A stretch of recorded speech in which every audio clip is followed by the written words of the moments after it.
Саламатсыздарбы урматтуу Сонун мектеп YouTube каналынын көрүүчүлөрү. Бүгүн сиздер менен чогуу Python программалоо тилин кыргыз тилинде үйрөнгөндү баштайбыз. Эмне үчүн Python программа тили же болбосо дүйнөдө эмнеге мындай популярдуулугу күндөн күнгө артып бараткан бул тил жөнүндө, эмне үчүн программалоо маанилүүлүгү жөнүндө, үйрөнгөндөн кийин эмне болот, же кандай сфераларда иштесе болот деген сыяктуу суроолорго жооп таап, анын артынан программабызды куруу менен бирге сабагыбызды баштайбыз. Кыска жана нуска маалымат бере кетсек, бул Python тили Guido van Rossum тарабынан иштеп чыккан. 1991 жылы бул голландиялык программист алгачкы болуп ошол өзүнүн командасы менен бул тилди иштеп чыккан. Бул жөнөкөй жана кызыктуу болуш үчүн иштеп чыккан болчу башта. Анан мындай программалоо тилинде эң ыңгайлуу, эң оңой грамматикалык структура менен, бирок ошол эле учурда аябай динамикалык, объектиге багытталган жогорку деңгээлдеги программалоо тили болгондуктан күнүбүздө азыр жыл сайын өзүнүн популярдуулугун коргоп жана аябай көп талапка ээ болуп жүрөт.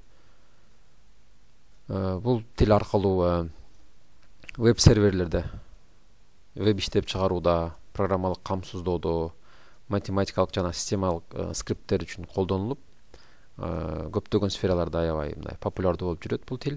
Бул жерде мынакей сүрөтүндө көрсөк, жогорку деңгээлдеги тил деп айтылат. Бул тилдердин өзүнүн баягы структурасы, анан көп жумушту аткаруу билүүсү боюнча да категорияларга бөлүнөт. Бул дагы эң жогорку деңгээлдеги тилдерден деп эсептелинет. Анан жөнөкөйлүгү, анан open source деп айтылат. Бул ачык булак болгондуктан коомчулуктагы көп баягы көз карандысы болгон программисттер бул Python тилин китепканалары деген деп айтат. Баягы структуралары, функциялары, фреймворкторуну күндөн күнгө жаңылап, анан жаңы функцияларды кошуп, бунун күчүн да күндөн мындай артып бараткан айтсак болот да. Анан графикалык программалоо кылса болот бул тил менен. Библиотека деп коебуз, китепканасы аябай чоң, даяр жазылган коддор, мындайча айтканда. Сиз керектүү болгон бир кодду өзүңүз баштан ойлоп чыгаргандын ордуна даяр уже жазылып, элге ачык доступ берилгендиктен улам ошол эле кодду колдонуп сиз өзүңүздүн жумушуңузду аткарсаңыз болот деген сөз да. Анан жана айтып кеттик, объектиге багытталган, бул баягы программалоодо аябай маанилүү, керектүү болгон бир учур. Буну өз сабагыбыз темасы келгенде дагы кененирээк маалымат беребиз. Жалпысынан алганда ошол сфераларда, ошол чөйрөлөрдө колдонулат. Дагы бир кыскача мындай айта кетсек, веб тиркемелерин түзүүдө, маалыматтардын базасын, системаларын туташтырууда, мисалы үчүн бул баягы data science деп коебуз, азыркы күндө аябай популярдуу болуп жүргөн бир кесиптерден бирөө. Азыркы учурда аябай ушул сферада программисттерди мындай изилдеп жүргөн, дүйнөдө аябай көп маалымат чогулуп атпайбы, күнүбүздө турабы? Ошону иштеп чыгаруу, ошолорду колдонуу, ошол маалыматтар менен кандайдыр бир деңгээлде бир жыйынтык чыгарууда азыркы күнүбүздө ушул data science'чылар аябай керектүү болгон бир кесип болуп атат да. Файлдарды окуу, ошол эле файлдарды кайра өзгөртүп, мындай жалпы бир отуруп алып бирден өзгөрткөн ордуна ошол файлдар менен иштешкенге ыңгайлуу болгон бир тил. Анан математиканын, баягы комплекстүү математика деп коебуз, баягы кыйын математикалык функцияларды, жалпы мындай иштемдерди колдонгондо аябай керектүү болгон тилдерден бирөө деп айта алабыз. Чоң маалыматтарды иштеп чыгууда, мисалы үчүн big data деп коет, же болбосо data science чөйрөсүндө да жана айтып кеттик. Python мындай топ тилдерге кирген мындай деп эсептелинет да, тил болуп катары эсептелинет. Анан ыкчам прототиптерди түзүү боюнча, өндүрүштүк программалыктарды камсыздоодо да аябай керектүү тил деп айтсак болот. Бул баягы веб сайттарда өзүңүздөр билгендей фронт-энд жана бэк-энд деп экиге бөлүнөт. Ошол бэк-энд жагында Django деген бир фреймворк бар.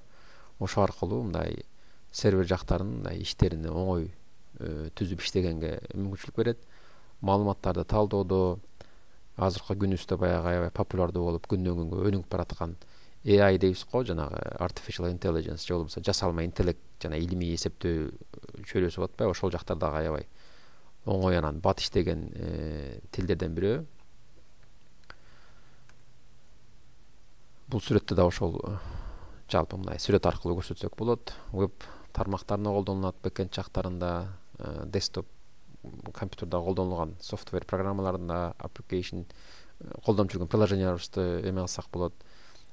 Билим чөйрөсүндө аябай маанилүү, себеби көп жерлерде Python менен программа тилин жалпы бир мындай программалоо жөнүндө бир тил башталса, окуу чөйрөсүндө көбүнчө Python менен башташат. Анткени аябай оңой, жеңил болгондуктан. Окуучулар, жаңы баштаган окуучулар үчүн аябай ыңгайлуу бир тил. База данныктарда аябай көп колдонулат. Көптөгөн данныйларды иштеп чыгаруу, сорттоо, анализдөөдө аябай керектүү болгон.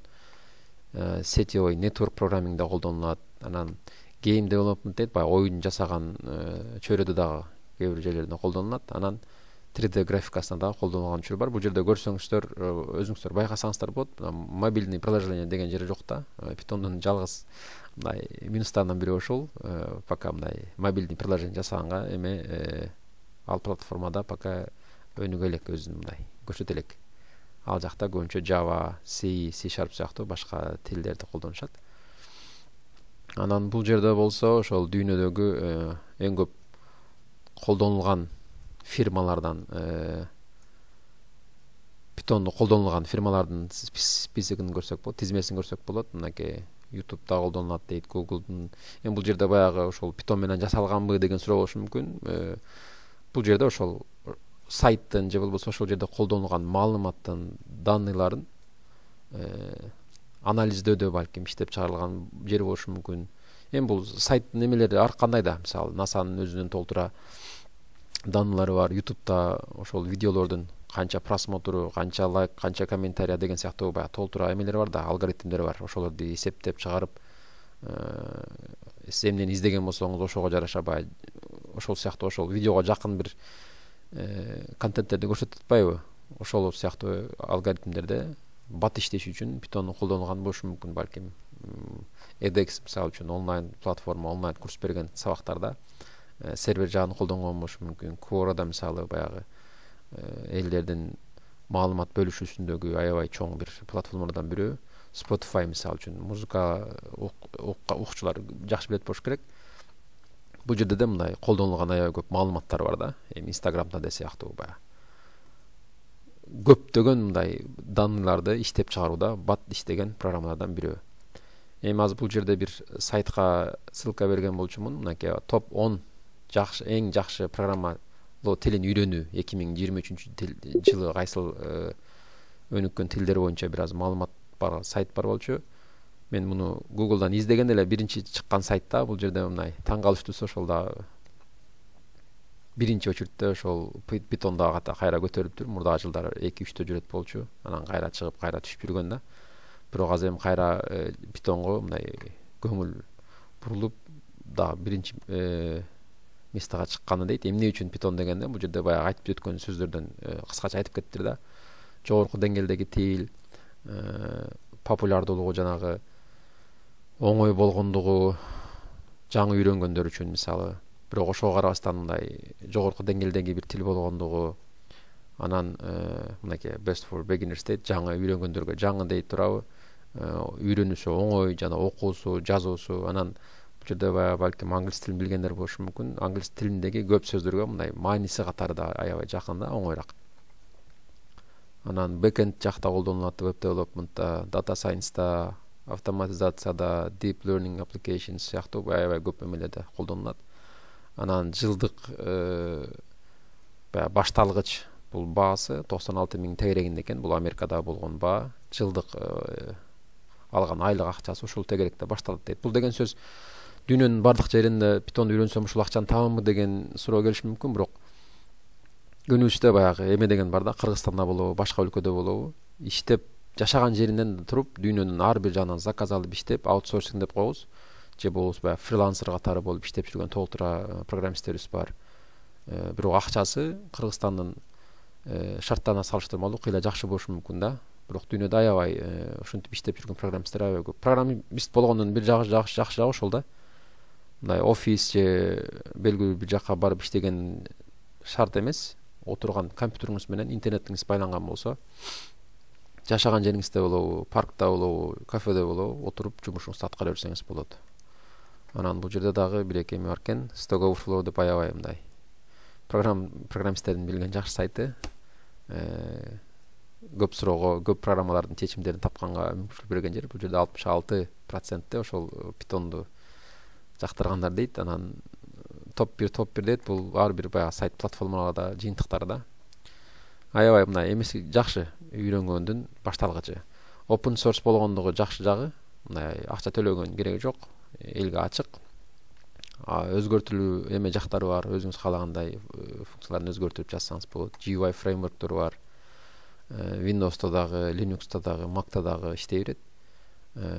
Анан күндөн күнгө бул баягы комьюнитибиз аябай мындай элден чогулуп, көп ойлору, пикирлери, комментариялары жардамга мындай кенен жооп тапсаңыз болот да өзүңүздүн издеген жактары. Анан минустары болсо, балким ошол бир аз жай иштеген болушу мүмкүн. Бул мен баягы бир аз мектепте олимпиадага даярдап жүргөн балдар бар болчу. Python'до убакыттан бир аз откуруп койчубуз. C бул жерде бир аз жакшыраак иштейт, C++ программасы. C++ программалоо тили салыштырмалуу бир аз батыраак иштейт, бирок бул жерде мындай кеч дегенде кандай аябай көп убакыт алабы жок. Кандайдыр бир доли миллисекунд аркылуу же бир секунд ичинде бир аз жайраак иштеш мүмкүн, бирок жыйынтык алсаңыз болот. Анан баягы местанын көп ээлеген болушу мүмкүн. Бул дагы ошол мектепте да олимпиадаларда бир аз роль ойнойт. Бир программа жазышыңыз керек, берилген бир лимитти ашпаш керек деген жери болот. Python'да ошол лимитти кээде ашып кетчү мындай память жагынан.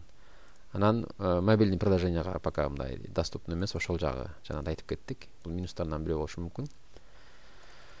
Эми биздин темабызга кайра келчү болсок, бул видео сабактарда эмнени үйрөнөбүз? Python'ду орнотуудан баштайбыз сабагыбызды. Андан кийин биринчи бөлүмүбүздө эмне үчүн программа жасашыбыз керек деген суроо бар. Ошол сыяктуу бир аз мындай кененирээк маалымат берем бул жерде. Экинчи бөлүмдө өзгөрмөлөр, туюнтмаларды Python тилинде кантип колдонобуз ошону көрөбүз. Артынан шарттуу код кандай түзүлөт, функциялар эмне деген, циклдар же болбосо кайталоо учурлары кандай колдонулат, ал жөнүндө сөз кылабыз. 6-чы бөлүмдө саптар жөнүндө, 7-чи бөлүмдө файлдар, тизмелер, сөздүктөр, булар жалпы баягы дата менен иштөөдөгү датанын түрлөрү, маалыматтын түрлөрү жөнүндө болот бул темалар. Картештер жөнүндө бир аз сөз кылабыз. Анан акыркы болуп объектиге багытталган Python'убуз кандай экен аны көрөбүз да. Ушуну менен бул сабак жыйынтыгыны тизмесин бүтүрөбүз. Андан ары балким мүмкүнчүлүк болсо дагы да кененирээк үйрөнгөнгө башка сабактарда дагы жолугабыз буюрса. Анда эмесе Python программабызды орнотуу менен кийинки сабактан кайра жолугалы.